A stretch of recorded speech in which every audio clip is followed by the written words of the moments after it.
கிருஷ்ணர் சிறுவனாய் வீட்டு முன் விளையாடிக் கொண்டிருந்தார். அப்போது வெளிப்புறமான தெருவில் இருந்து ஒரு பழக்காரர், புதிய பழங்கள், இனிய பழங்கள், யார் வாங்க போறீங்க என்று முழக்கமிட்டார். அந்த வண்டியில் இருந்த பழங்கள் அனைத்தும் பசுமையாக மிளிர அது கிருஷ்ணரின் மனதை கவர்ந்தது. அவற்றை பார்த்தவுடனே கிருஷ்ணருக்கு அவை வேண்டும் என்ற பேராசை எழுந்தது.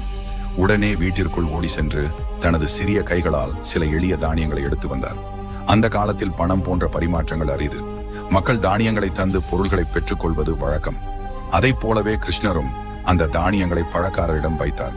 அந்த சிறுவனின் நேர்மை, நெஞ்செழுத்தமான அன்பு மற்றும் தூய்மை பழக்காரரின் இதயத்தை உருகச் செய்தது. அவர் அன்போடு கிருஷ்ணரின் கைகளில் இனிய பழங்களை நிரப்பினார். பின்னர் அவர் திரும்பி வண்டியை நோக்கி சென்றபோது அதிசயம் ஒன்று நிகழ்ந்தது. பழங்கள் இருந்த இடம் முழுவதும் மின்னும் அணிகலன்கள், வைர முத்துக்கள், பொற்களன் போன்ற நகைகள் நிரம்பியிருந்தன.